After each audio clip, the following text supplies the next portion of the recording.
The first important element of culture is your purpose. What is the purpose of the organization? And it's very important to come up with a purpose that is bigger than yourself.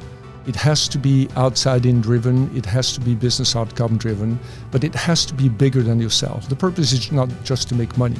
The purpose is something bigger than yourself. That purpose has to be inspiring for employees, customers, and prospects to engage with the brand. It's so fundamental. Mm-hmm. We've seen this time and time again in the world of business.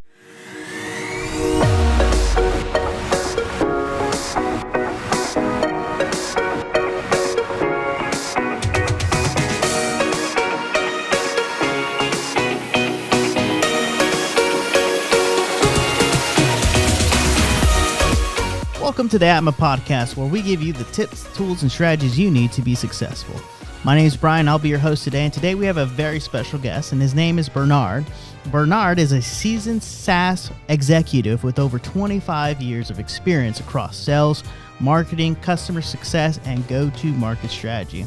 After holding executive roles in multiple software companies, Bernard developed a unique perspective on one of the biggest challenges facing B2B SaaS organizations today: fragmentation across teams. In 2025, he founded Holistic Selling, a framework designed to align every function in a company around one goal: delivering exceptional outcomes for customers. Through this content, podcast, and advisory work, Bernard helps SaaS leaders improve growth, profitability, and customer success performance across the entire lifecycle.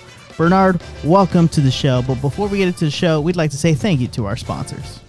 Today's episode is sponsored by NuvoDesk Co-working, the home of Arlington's most accessible production-ready podcast studio. Whether you're launching your first show or leveling up your content game, NuvoDesk gives you a professional studio environment where you can walk in, hit record, and create. But NuvoDesk is more than just a podcast room. It's fully equipped business hub with private offices, conference rooms, and workshop and event spaces designed to help you host, collaborate, and grow. If you're ready to elevate your brand, your business, or your voice, book your next recording or your next tour at nuvodesk.com.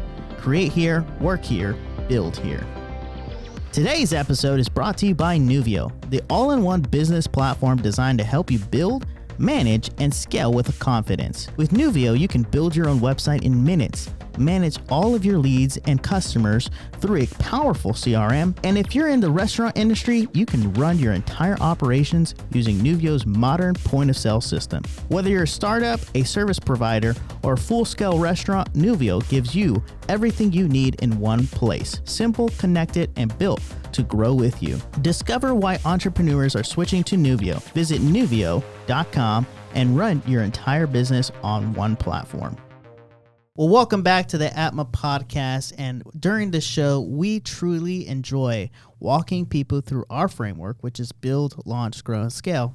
And build, launch, grow, and scale could look different for every different industry, different organizations, but today we have somebody who, oddly enough, has a very similar structure to his organization, which is Bernard with Holistic Selling. So, Bernard, thank you for jumping on to the show. Appreciate you jumping on with us. And if you'd like to introduce yourself and who you're with and what got you started with Holistic Selling. Yeah, thank you so much for having me. First of all, Bryan, really appreciate it. Great to do a podcast locally here in the DFW area.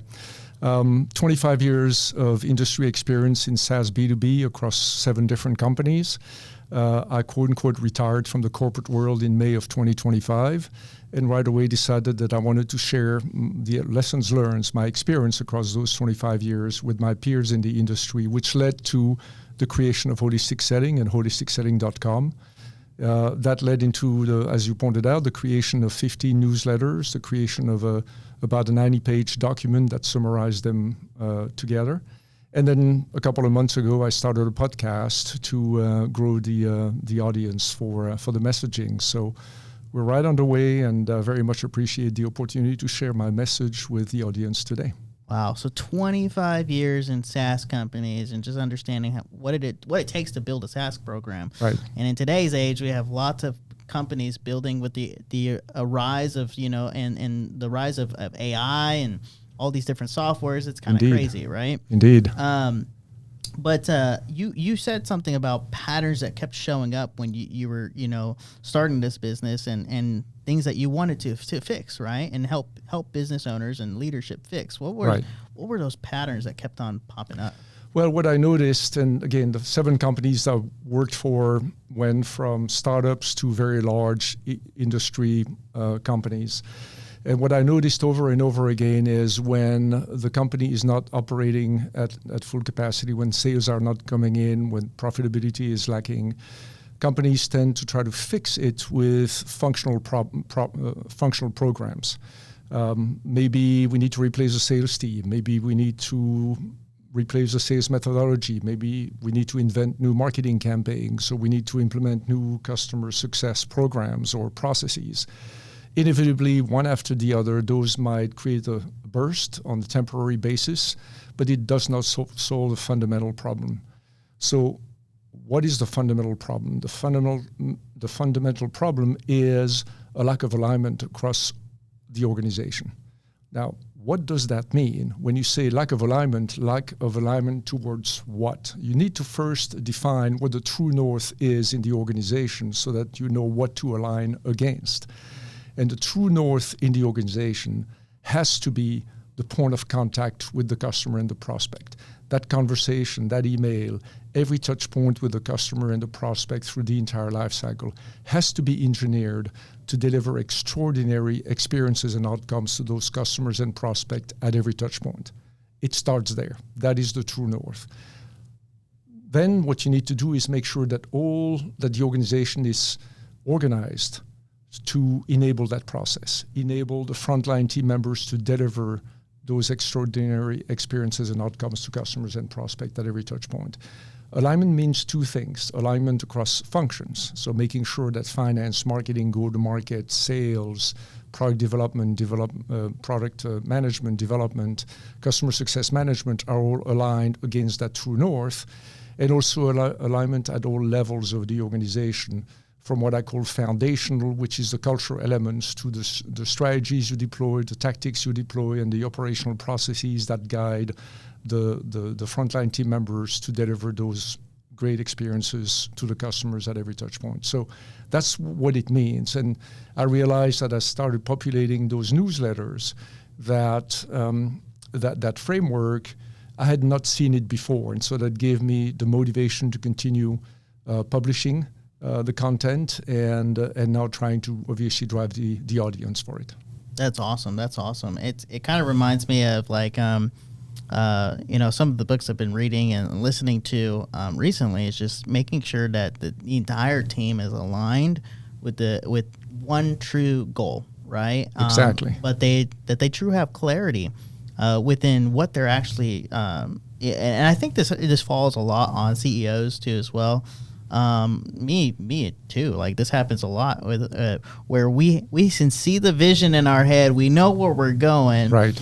But the team doesn't, right? Or the customer doesn't. Actually, we just had this situation just happen today where, luckily, we were able to clarify where that project was going, but it was an implementation of a software, right?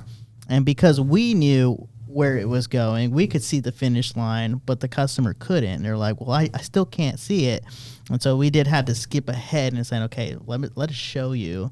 And so that what the software is capable of doing. Right. So we had to kind of skip a step just to show them, hey, this is what it's capable of doing. And they're like, wow, now I have hope, right? Yeah.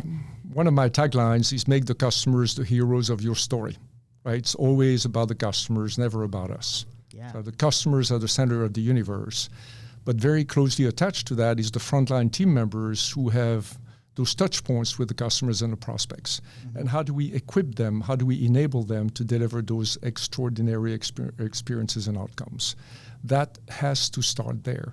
If you use that as your true north and you make sure that all the strategies and the tactics are set up to enable those moments of truth, you're going to be a very successful SaaS B2B company.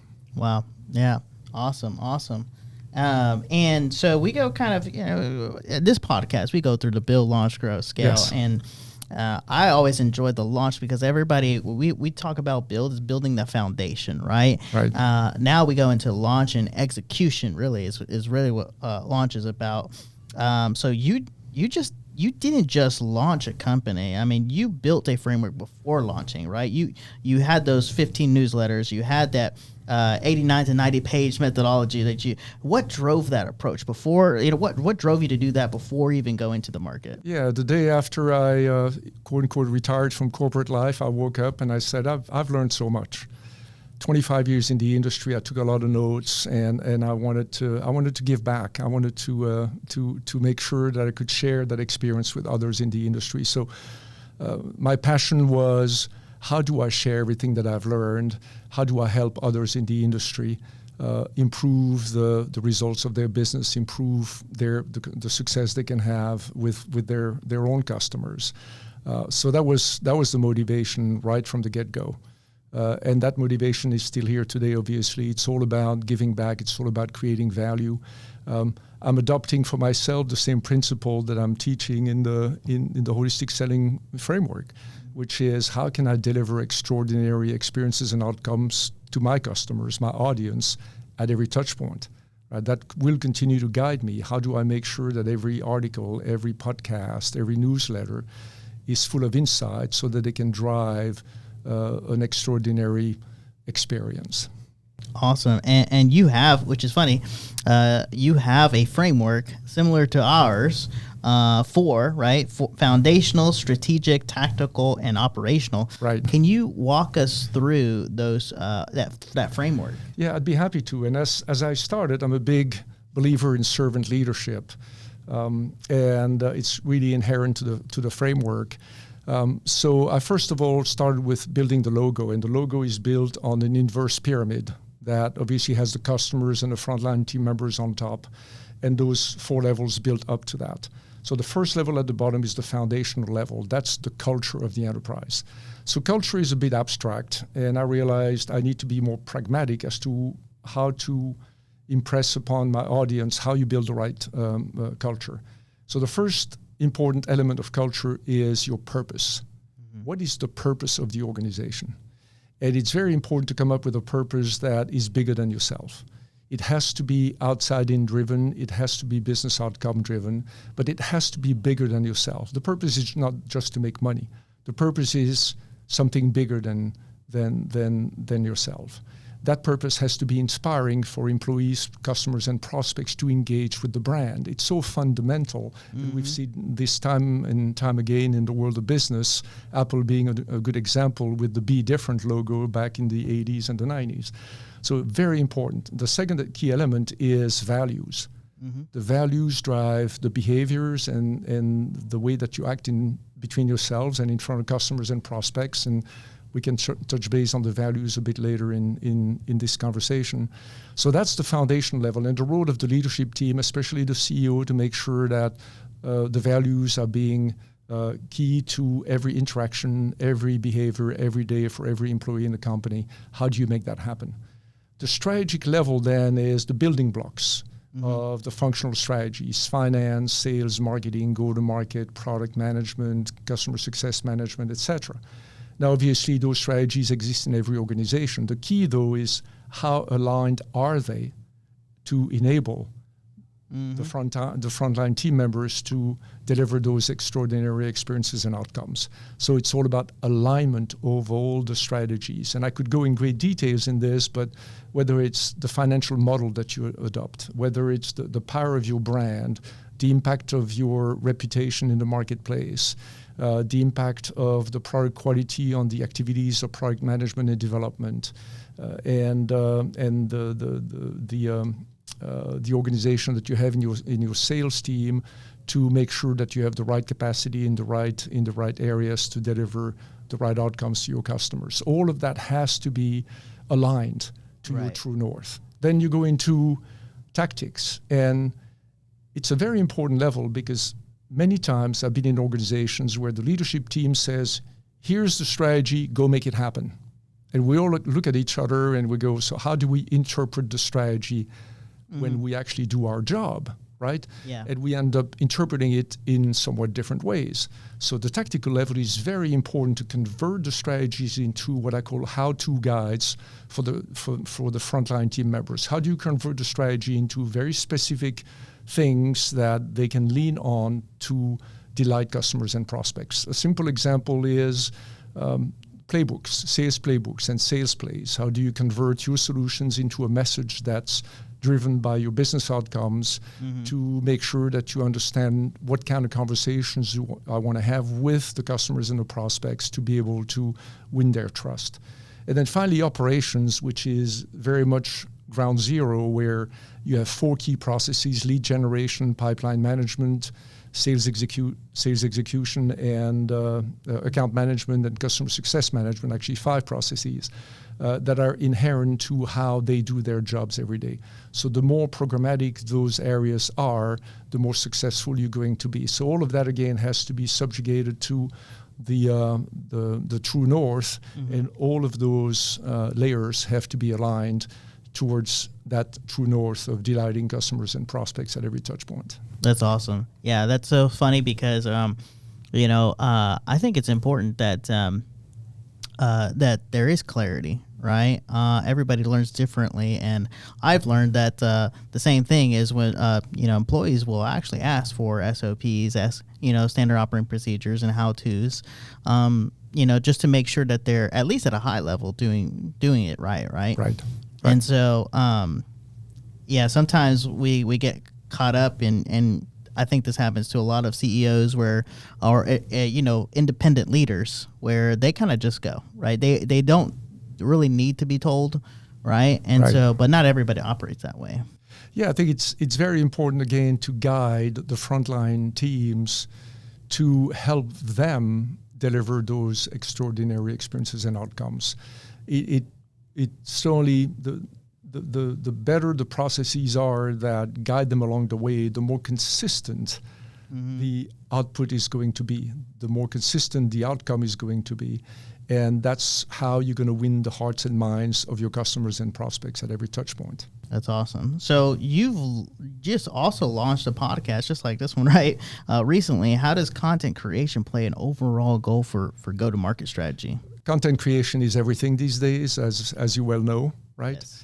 It's so important for my audience to find me, right? And to find me by way of the content that I'm publishing on LinkedIn, as well as YouTube, Spotify, Apple Podcast, X, and TikTok, and so on and so forth. So first of all, you got to create the content. Fortunately, I had 15 newsletters to rely on. I've continued to build the content, and I realized after I published the newsletters that I needed to go the extra mile to build the audience.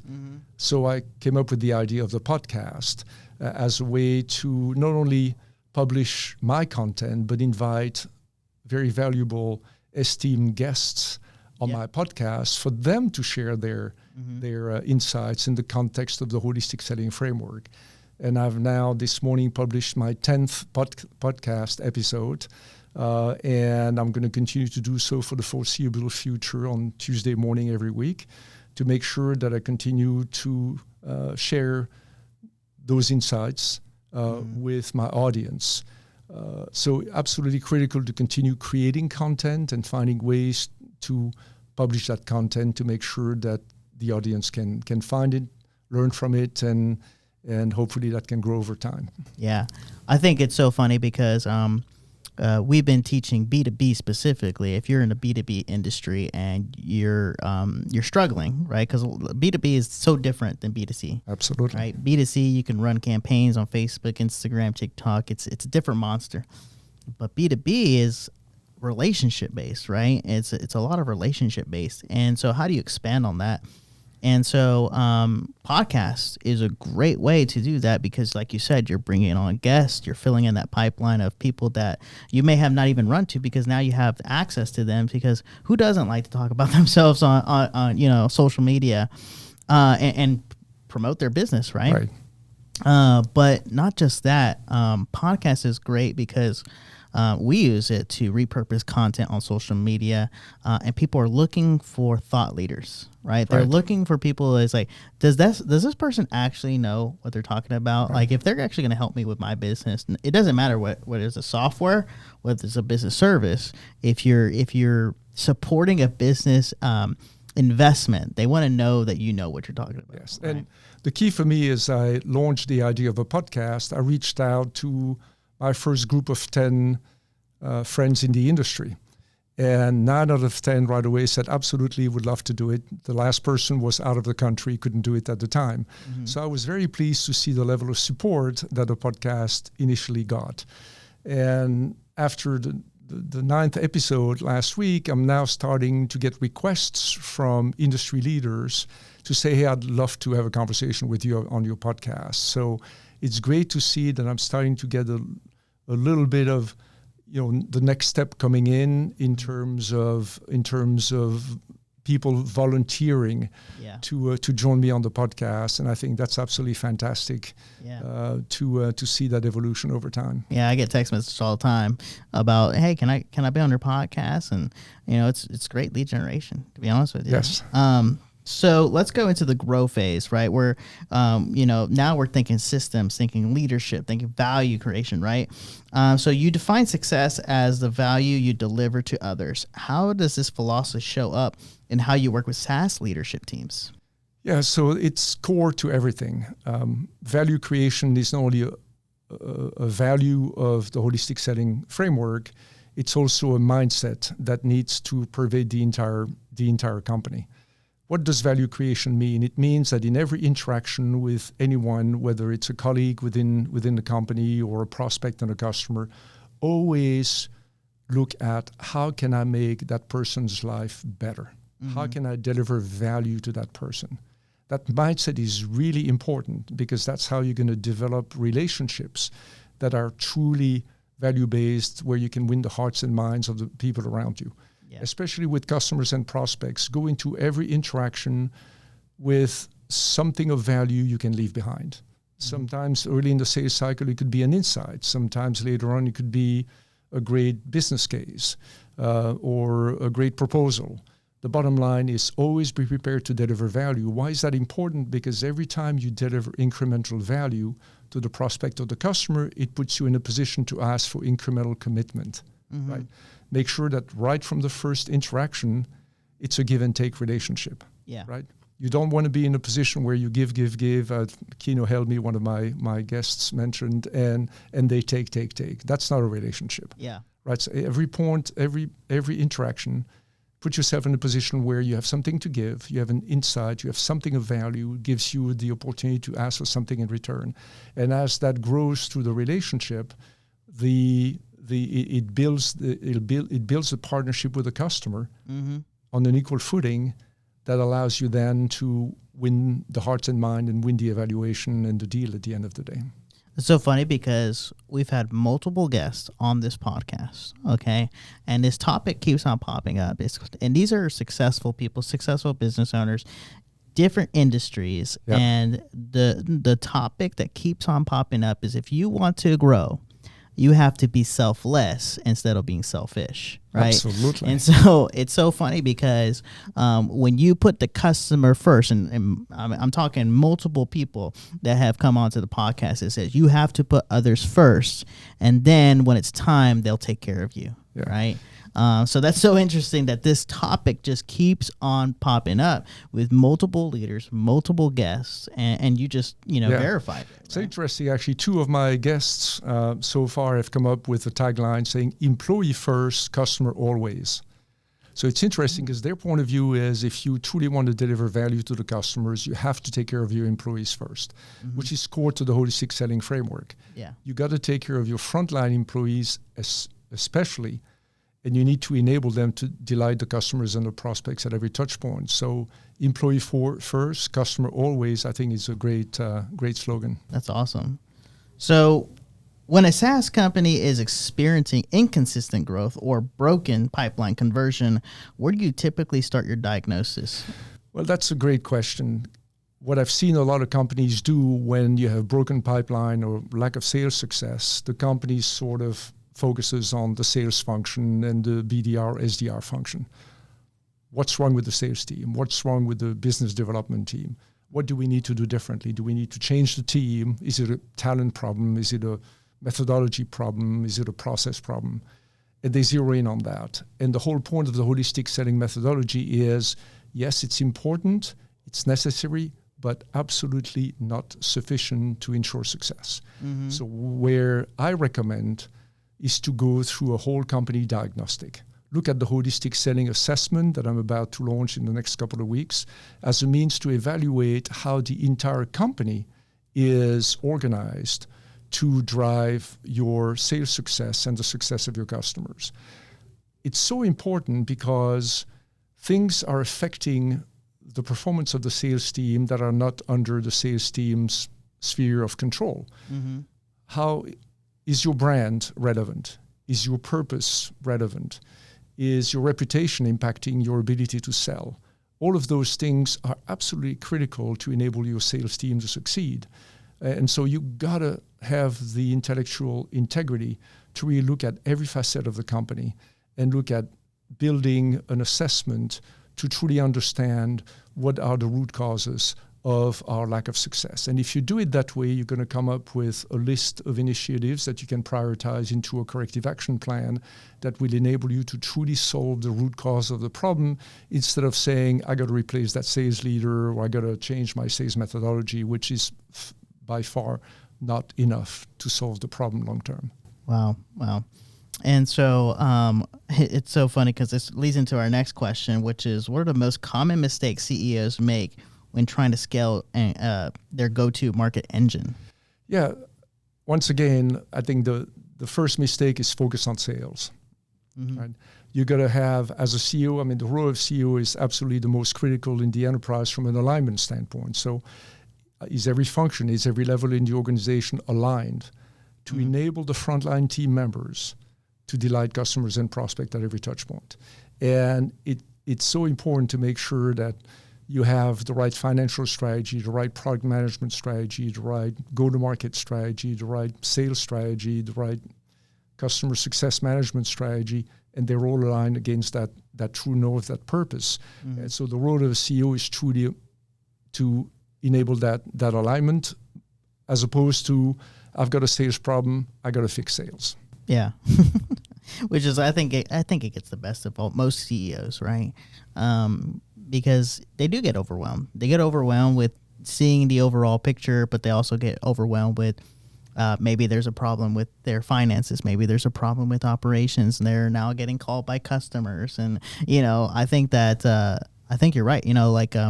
Most CEOs, they get overwhelmed, and sometimes they need someone like you to say, hey, slow down, take a step back. Let's fix these things first before you get to.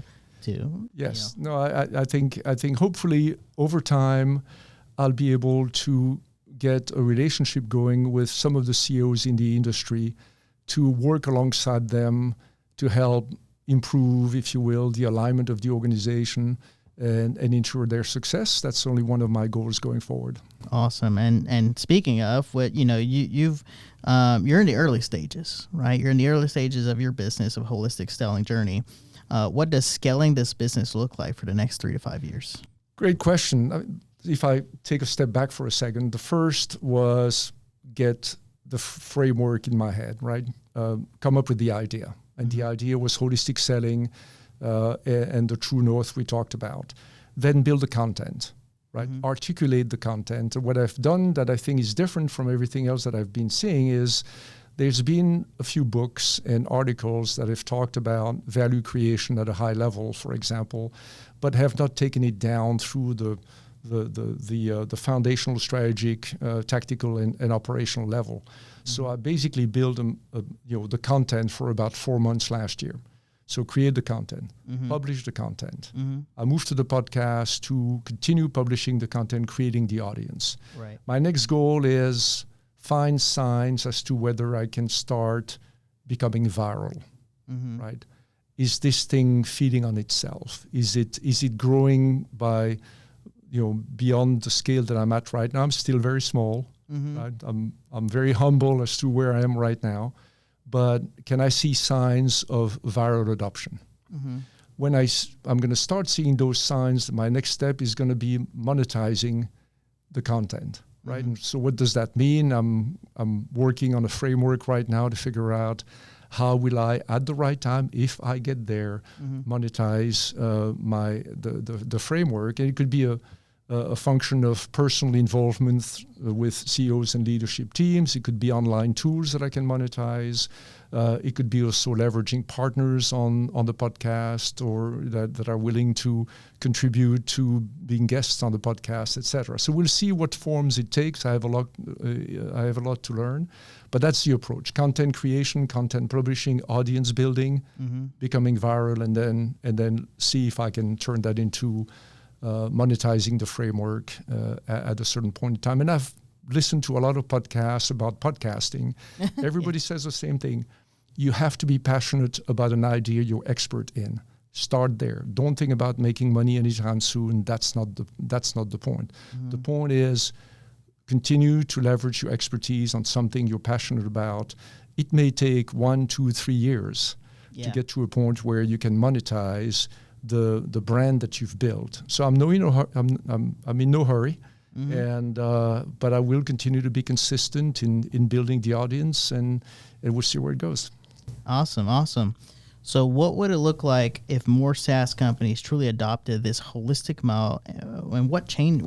What's going to change in the industry if they adopt the holistic selling model? Yeah, let's assume for a second that holistic selling becomes viral and more companies in the industry adopt it. What would be different? I think what would be different is value creation. If I have to sum it up with one element, is the ability to create more value to customers, which you can then convert into higher growth and higher profitability for yourself.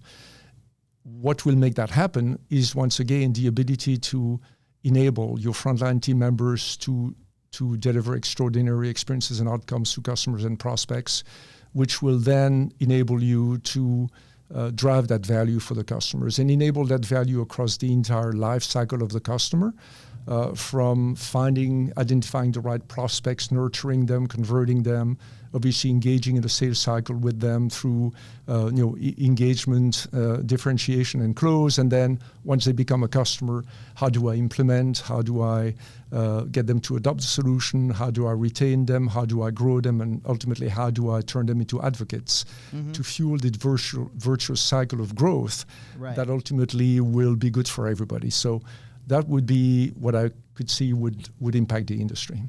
So funny because you kind of explain what we call a customer journey, right? Which is, how did they become aware of your business? How do we get them interested? Asking questions. How do we get them to convert, right? Which is, hey, let's try this out. Try this out. But I think that people stop there. And they don't go to the next step, which is delighting them, which you said, right? And everything you're saying is true, because most people, they stop at this conversion. They're like, I got the money, I'm good, and that's not true. It doesn't work that way anymore. No, it doesn't. You have to do the next step, which is delight the customer. They are happy, they're satisfied. Buyer's remorse is real. Right? And buyer's remorse happens almost instantly sometimes, right? After they even pay you. They have to have that sense of hope, of hope. And your team needs to be equipped to give them that hope, and then to help that customer not just be delighted, but advocate, right? And advocation, which is funny because I have an ebook, and it's called The Customer Journey, which is the 5 points we just talked about, and it's aligned to everything you're talking about. And so I think that everything, you're on the right path, right? And so, I think that everything you're saying is what people need to hear. And unfortunately, people sometimes, they want to hear things. It's not going to help their business, right? It's not going to help their business. You have to tell them what they need to hear. I agree. And I'm also learning along the way that, how do you make the messaging consumable? We're in the day and age, as we know, that everybody lives by by the short message, right? It's soundbite that Yep. wins. And I see this in the early stages of the podcast. The long form 30-minute podcast may have a certain amount of views, but the shorts have 10 to 20 times more views, right? And so continuing to use the 30-second, 60-second soundbite to propagate the message, Right. I think is going to continue to be very important, so that I can build a base, right, the audience through those soundbites and leveraging obviously my guests as part of the process. So at the core of your work are values, Yes. like accountability, integrity, empathy, and value creation. When you think long term, what impact do you want holistic selling to have in the SaaS industry? I think that's very core to my beliefs, very core to the impact I want to have on the industry. Is a big word, but every person who's going to be listening to the message. Values are fundamental, and you pointed them out: accountability, integrity, empathy, humility, respect, and value creation. I selected those very, very carefully because they all are critical to doing business the right way. Yeah. Accountability is, of course, being able to own your circumstances. Integrity is be a person of your word and be truthful. Right. Empathy is listen intently to the other person to truly understand their situation. Humility is being able to understand your strength, but also your blind spots, and be able to learn, be able to take feedback. Respect, as we know, is respect everybody around you. And value creation is that notion again of deliver value to everyone you interact with. Always be ready to deliver value in every interaction. And I've seen organizations, when they practice those values, they will flourish. Yeah. If you think on the other side of any organization, for that matter, where the leaders do not have integrity, do not have accountability, do not have empathy, do not have humility, don't care about value creation, don't respect others, those organizations invariably always collapse under their own weight of deception. And so we've seen this time and time again. So I truly believe that the values are inherent to the success of any organization. Yeah. Well, Bernard, before we close this out, I just had something to come up in my mind. And when we're talking about one of your core values, which is empathy, I have a mentor that says one thing to me, and he says it constantly. As we grow up, it takes us, 3 to 5 years to learn how to speak. But it takes us our entire lives to learn how to listen. Absolutely. And it's hard. We've seen this time and time again, even in this day and age, right? Salespeople go into a conversation and they talk. Yep. I always have this key message of diagnose before you prescribe. Diagnose means ask questions, listen. Follow-up questions, listen. Probe, truly understand the root cause of the problem that's afflicting the customer before you offer any advice. Yeah. First of all, the customer will appreciate you take the time to understand their problems and the root cause of the problem, not the symptom. But then also, it will also give you the ammunition to make sure you can design a successful solution to enable the remedy and solve the root cause that's afflicting them. So it's essential, yet it's not an easy behavior to change. And so that's part, obviously, of the journey that I'm on. Awesome. Well, Bernard, thank you for jumping on this podcast. We appreciate Bernard being on here and showing his wisdom. He's starting up, but doesn't mean that he doesn't have 25 years of experience with SaaS programs. So, Bernard, where can we find you if people are looking for you on the internet? Yeah, I would say, first of all, look for all the work that I've published on LinkedIn, the newsletters and the podcasts. You can also go to www.holisticselling.com, a website that I've upgraded a couple of months ago. Awesome. That will give you the key messages. And if you want to reach out to me personally, bg@holisticselling.com is my email address, and feel free to reach out. Awesome. Well, Bernard, once again, thank you for being on the show. We hope you guys learned a little bit about what it takes to go to market and launch a SaaS business. And it doesn't look any different than any other business. It just rudimentarily, you need to find what your value is. And Bernard, you did a great job today. So we thank you for being on the show. We thank you for sharing your wisdom of holistic selling. And guys, we will see you guys next time.